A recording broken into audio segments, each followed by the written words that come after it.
نحمده ونصلي على رسوله الكريم أما بعد فأعوذ بالله من الشيطان الرجيم بسم الله الرحمن الرحيم بغداد کا تاجر، بغداد شریف کا ایک تاجر اولیاء کرام سے بڑا بغض رکھتا تھا، جیسے کہ آج بھی کچھ لوگ اولیاء اللہ سے بغض رکھتے ہیں۔ تو بغداد کا ایک تاجر جو اولیاء اللہ سے دشمنی رکھتا تھا، ایک روز نماز جمعہ پڑھنے کے بعد اس نے حضرت بشر حافی رحمت اللہ علیہ کو دیکھا کہ وہ نماز پڑھتے ہی فوراً مسجد سے باہر نکل گئے۔ یہ دیکھ کر وہ دل میں کہنے لگا کہ دیکھو تو یہ ولی بنا پھرتا ہے، لیکن مسجد میں اس کا دل نہیں لگا، اور نماز پڑھتے ہی فوراً مسجد سے باہر نکل گیا ہے۔ وہ تاجر یہی کچھ سوچتا اور کہتا ہوا ان کے پیچھے پیچھے چلنے لگا۔ حضرت بشر حافی نے ایک نان بائی کی دکان سے روٹی خریدی اور شہر سے باہر کی جانب چل پڑے۔ تاجر کو یہ دیکھ کر اور غصہ آیا کہ یہ شخص محض روٹی کے لیے مسجد سے جلدی نکل آیا اور اب روٹی خرید کر شہر سے باہر کسی سبزہ زار میں بیٹھ کر کھائے گا۔ تاجر نے ارادہ کیا کہ میں اس کے ساتھ ہی چلتا ہوں اور جہاں بیٹھ کر روٹی کھانے لگے گا میں وہیں اس سے گفتگو کروں گا اور پوچھوں گا کہ کیا ولی ایسے ہی ہوتے ہیں جو روٹی کے لیے مسجد سے فوراً نکل آئیں؟ چنانچہ تاجر پیچھے پیچھے ہو لیا، حتیٰ کہ حضرت بشر حافی ایک گاؤں میں داخل ہوئے اور پھر اس گاؤں کی ایک مسجد میں تشریف لے گئے۔ کہاں تشریف لے گئے؟ مسجد میں تشریف لے گئے۔ یہ تاجر بھی ساتھ ہی مسجد میں پہنچا۔ اس نے دیکھا کہ اس مسجد میں ایک بیمار آدمی لیٹا ہوا ہے، ایک بیمار آدمی لیٹا ہوا ہے۔ حضرت بشر حافی اس بیمار کے سرہانے بیٹھ گئے اور اسے اپنے ہاتھ سے روٹی کھلانا شروع کیا۔ تاجر یہ معاملہ دیکھ کر حیران ہوا، پھر گاؤں دیکھنے کے لیے باہر نکلا۔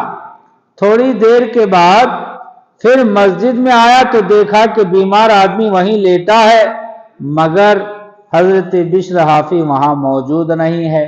اس نے اس بیمار سے پوچھا کہ بشر حافی کہاں گئے؟ تو اس نے بتایا کہ وہ بغداد چلے گئے ہیں۔ تاجر نے پوچھا بغداد یہاں سے کتنی دور ہے؟ وہ بولا کہ 40 میل۔ 40 میل! اللہ اکبر! تاجر نے انا للہ پڑھی اور سوچنے لگا کہ میں اچھی مشکل میں پھنس گیا۔ 40 میل کوئی معمولی سفر نہیں ہے، بہت دور ہے۔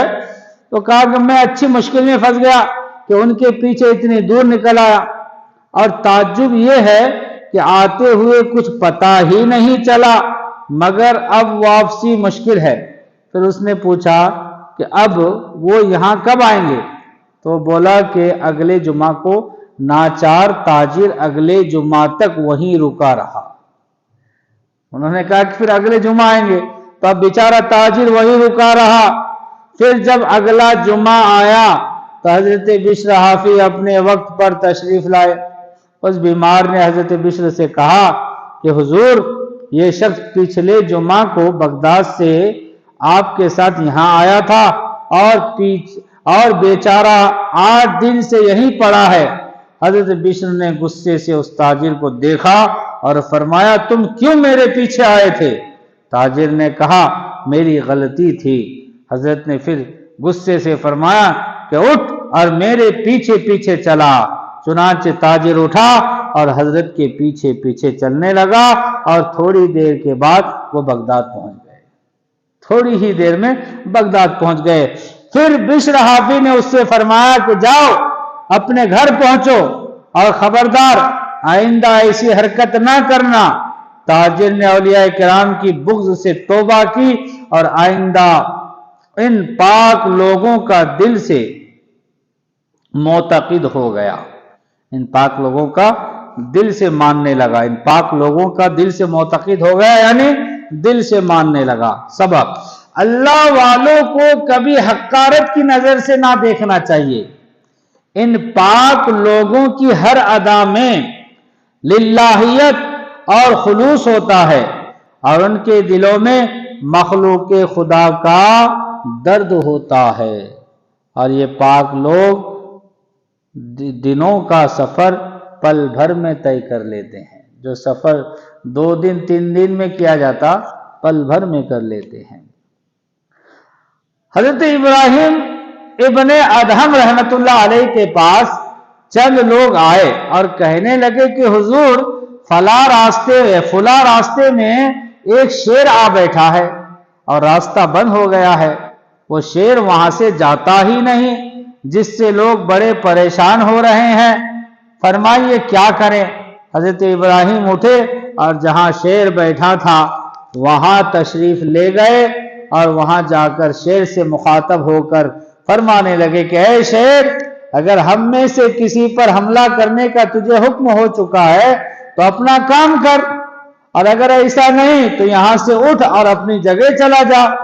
شیر نے یہ سنا تو فوراً اٹھا اور حضرت ابراہیم کی طرف دیکھنے لگا اور پھر وہاں سے واپس جنگل میں چلا گیا۔ سبق: اللہ والوں کی حکومت شیروں پر بھی ہے، وہ خدا کے زیر فرمان ہو جاتے ہیں، وہ خدا کے زیر فرمان ہو جاتے ہیں اور ساری خدائی ان کے زیر فرمان ہو جاتی ہے۔ اللہ تعالیٰ اپنے پیارے حبیب صلی اللہ تعالی علیہ وسلم کے صدقے بزرگان دین کے وسیلے سے ہماری مغفرت فرمائیں، ہمارے ماں باپ کی مغفرت فرمائیں، ہمیں بزرگان دین سے محبت اور عقیدت رکھنے کی توفیق عطا فرمائیں۔ وما